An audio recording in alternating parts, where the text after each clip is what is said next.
This is Macaroni Ink. Thought I'd put some lipstick on today and some lipstick as eyeshadow. I don't think it helps.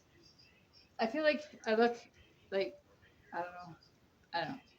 I wanted to put extensions in my hair because I look too much like a boy with my hair short. And long hair is easier to keep consistently looking good. Short hair is really hard. So you gotta fuss with it constantly, and I find it gets messy really quickly. So I wanted to put extensions in it until it grew, and I wanted to dye it green, but it never worked out.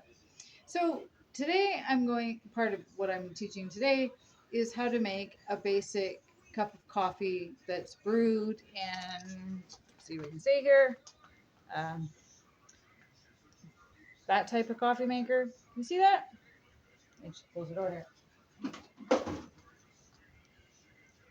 That type of coffee maker, the one with the basket. All right.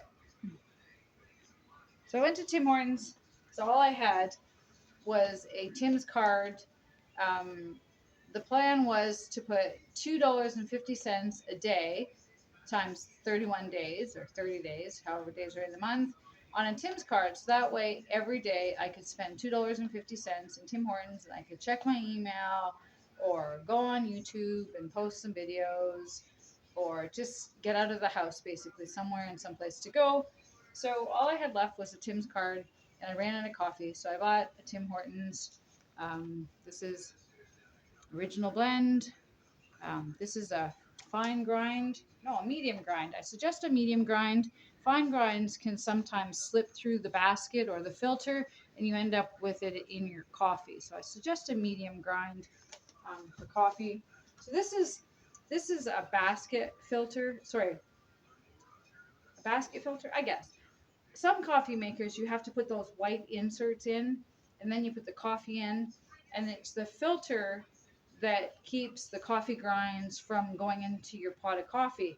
This here has a mesh around here and a solid bottom for the coffee, and then I assume this you don't need a filter for, and the coffee I assume goes through the mesh. You can see that through the mesh into the pot, into the pot below. So into the hole in the bottom. I'll show you that later. So this doesn't need one of those white filters. This is good by itself, and you just dump it in the garbage, and rinse out what's left. As far as I heard, coffee grounds aren't actually that bad for your sink. Obviously, if you do tons and tons and tons of anything in your sink, it's going to block.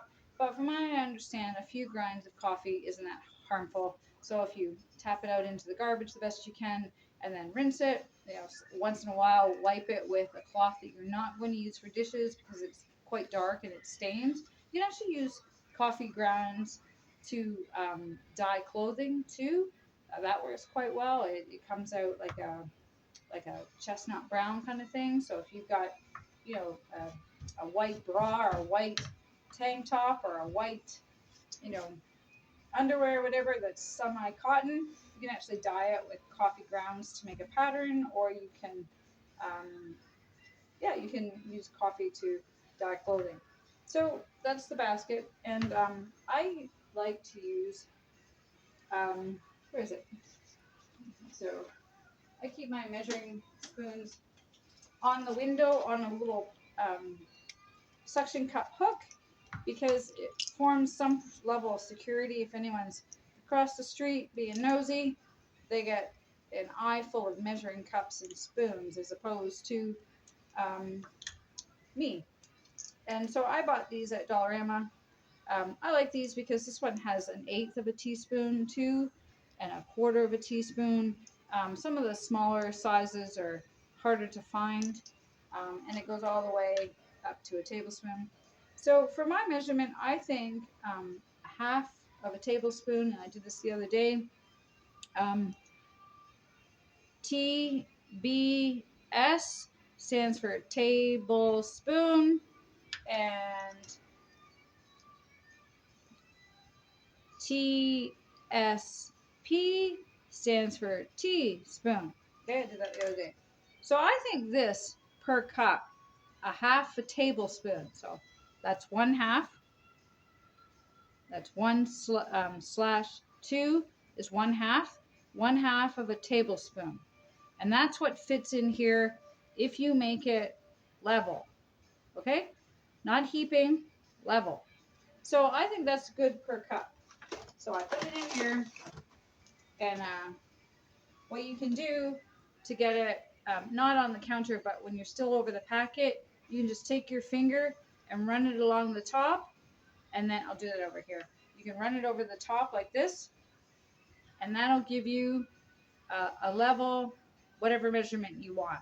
That happens to be a tablespoon. Okay? I put a little extra in there just because I was trying to demonstrate. So if you're making 3 cups of coffee, I'd put 3 of these in. So that adds up to 1.5 tablespoons if you were doing the math, but we're not doing that today.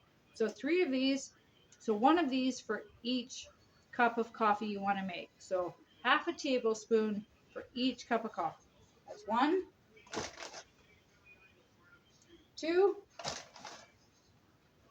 and 3. That'd be a good place to start. That's not too strong. Some people like it a lot stronger. If you like dark roast, you might want to do a little bit more. But if you're just learning, just don't be afraid to experiment. As long as you're consistent, you know what I mean? If you put, or keep track of it, write it down, get a whiteboard on your fridge, keep track of how much you put and rate it, I liked 1/2 tablespoon per cup, 1 thumb up. I like 6 tablespoons for 1 cup, 4 thumbs up. So then it's very a small amount. Like you can see, like it looks like it's not enough. I can't really see, but it looks like it's not enough. But it does work out to be that way. So I'm going to put it in the let's see if I can, I'm probably going to blow this. Let me try and move the camera here. Let's see if we can move the camera.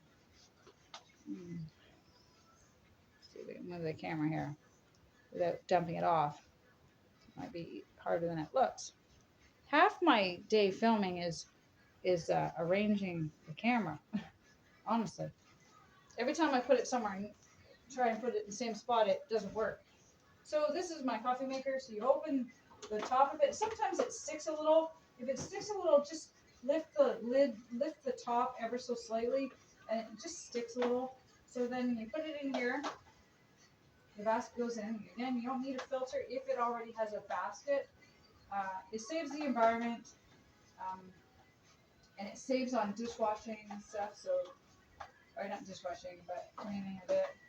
So then you have to close the door again. It's sticking. So just lift the lid a little bit. Sometimes you have to adjust sometimes you have to use a little bit of force. Okay. Then on the coffee pot, there's numbers. You see that? See, 10. That's a cup. It's a cup with a handle. That's what it's supposed to be. Then there's 8 cups. Then there's 6 cups, and so on. The bottom one is 2 cups down at the very bottom. You can see that. 2 cups, right? I like to make a little less.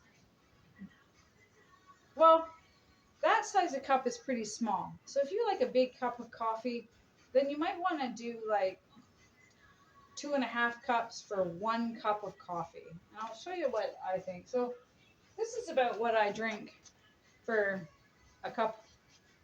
This is about, I guess, 8 ounces, I guess. This is probably, is that 8 ounces? Yeah, maybe 8 ounces. Ounces is an old measurement. Is it standard? I think it's standard. They now use metric, which is milliliters. I don't know how big that is, but it's about a can of pop. So I think a can of pop is 275 milliliters or something like that. But you can Google the what's it called? What's it called? I don't know. It's when you can Google. So say you've got an 8-ounce glass of milk and you want to find out how many milliliters that is. You plug into Google, what is 8 ounces in metric? And you'll get the milliliters. So if you put in 8 ounces, so I'm going to put in, I'm going to say, I said 3 cups of coffee, and 3 isn't actually on here. So it goes from 2, and then the next measurement is 6. So I imagine 4 is somewhere in here. So 3 is about, all you can see is my face. 2 is about here. and then it jumps to 6. So 3 is just sort of somewhere around there. You know, you gotta kind of wing it. And then you open the top, and when you're pouring, pour it very slowly. And I pour it. Can you see that? I don't know if you can see that. I pour it so that this is over the container, and this is over the container because it dribbles a lot. But pour it slowly because it's a very small spout. If you pour it too quickly, you get water all over your tabletop or countertop. So pour it very slowly, and you'll end up getting it all in the reservoir instead of all over your counter. You close it, you put this in here, make sure it's snug, and then you hit the button. And that's about it. Yeah, if you like the video, a thumbs up would be helpful. I don't know exactly what it means, but it's important. And if you really like my page, maybe you could send me 50 cents to storm1234.lm@gmail.com, telephone number 226-821-9198. And I do plan on making the Asian meal tonight. I have to.